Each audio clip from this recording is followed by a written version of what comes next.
নিৰামিষ ভাত হ'লে এনেকুৱা অকণমান যদি তৰকাৰী হয় আঙুলি চেলেকি খাব পাৰি ভাত মুঠি আৰু লগতে ৰুটিৰ সৈতেও খুব টেষ্ট হয়। মোৰ ল'ৰায়ো এই চব্জিকণ খাই বৰ ভাল পায়। ইয়াৰ লগতে আৰু এখন চাটনি খুব সহজে বনাব পাৰা। আৰু পাচলিবিধ হ'ল পটল। আজি বনাবলৈ আলু আৰু পটলৰ এখন সাধাৰণ যেন লগা চব্জি, কিন্তু মুখত দিলে ভাত মুঠি এনেই গুচি যাব। আৰু ইয়াতে মই এবিধ চাটনি ব্যৱহাৰ কৰিম চব্জিখনত, মানে এটা মছলা ব্যৱহাৰ কৰিম যিটো মছলা আমাৰ চাটনিৰ কাম হয়। চাটনিৰ কাম হয় মানে খুব টেষ্টি এখন চাটনি হৈ যায়, একেলগতে দুটা কাম। আহকচোন কেনেকৈ বনাইছোঁ চাওঁ। পটলখিনি এয়া লৈ লৈছোঁ ধুই পখালি। এতিয়া ওপৰৰ এই চুচখিনি ৰুকি ল'ম। পটল বহুতে ভালো পায় আৰু বহুতে বেয়াও পায়, কিন্তু এনেকৈ যদি বনাই খায় ভাল নোপোৱাৰ কথাই নাই। মোৰ ল'ৰাই মানে সেইদিনা সুধিছে, মা পটলৰ লগত এনেকুৱা কি দিলা যে ইমান ভাল লাগিছে ভাজিখন খাই। আৰু এইখিনি এতিয়া চুচ এনেকৈ আঁতৰাই ল'লোঁ। এতিয়া পটলখিনি অলপ জোখত আৰু মিহিকৈ কাটি ল'ম। আৰু লগতে ইয়াতে মই আলু দি দিম। আলু আৰু পটলৰ এখন মিক্স চব্জি। আৰু এই পটলৰ তৰকাৰীখন বনাওঁতে এটা বিশেষ মছলা বুলিয়ে ক'ব পাৰি, আৰু সেইটো এটা চাটনিৰো কাম কৰে। আৰু সেইকাৰণে একেলগতে দুটা কাম হৈ যায়, চাটনি এখনো বনোৱা হৈ যায়।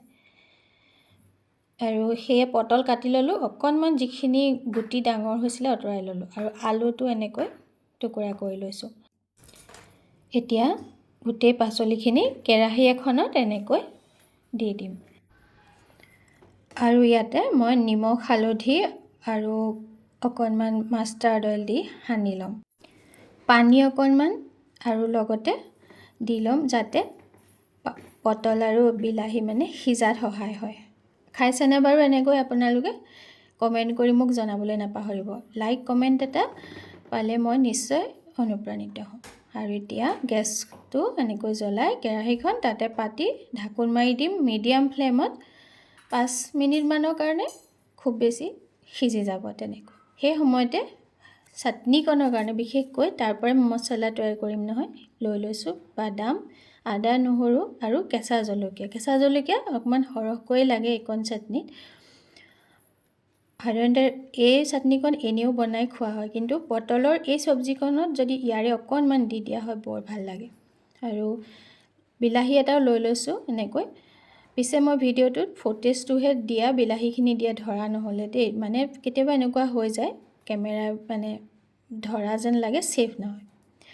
এতিয়া এখন পেনত অকণমান মাষ্টাৰ্ড অইল দি তাতে বাদাম, নহৰু, আদা, কেঁচা জলকীয়া আৰু অকণমান জিৰাটো পিছে অপশ্যনেল দেই, নিদিলেও কিন্তু এই চাটনিখন ভাল লাগে খাই।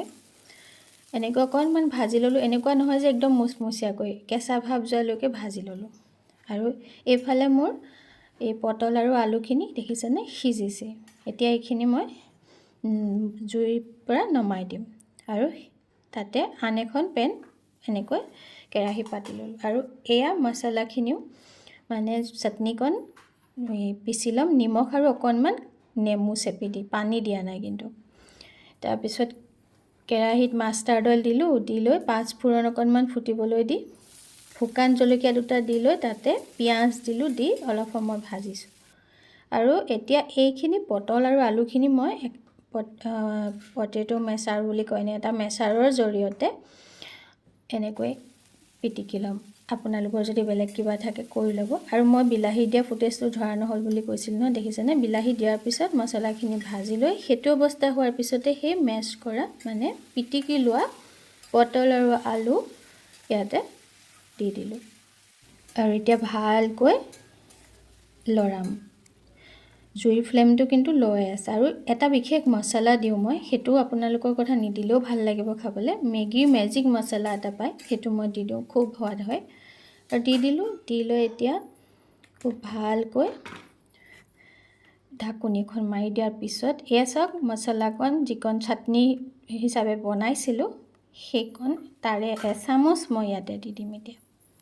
আৰু বাকীকণ চাটনিৰ কাৰণে হৈ যাব। আৰু এতিয়া খুব ভালকৈ লৰাই লৈ অকণমান কিন্তু ইয়াতে পানী দিব লাগিব, তেতিয়া মছলা আৰু নিমখৰ মানে সোৱাদটো হ'ব।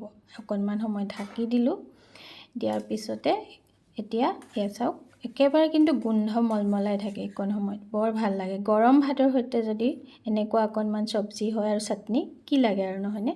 আৰু সদায় ৰিকুৱেষ্ট কৰাৰ দৰে যদি আপোনালোকৰ ভাল লাগে লাইক কমেণ্ট এটা কৰি জনাবলৈ নাপাহৰিব। এয়া চাটনিও মোৰ ৰেডি।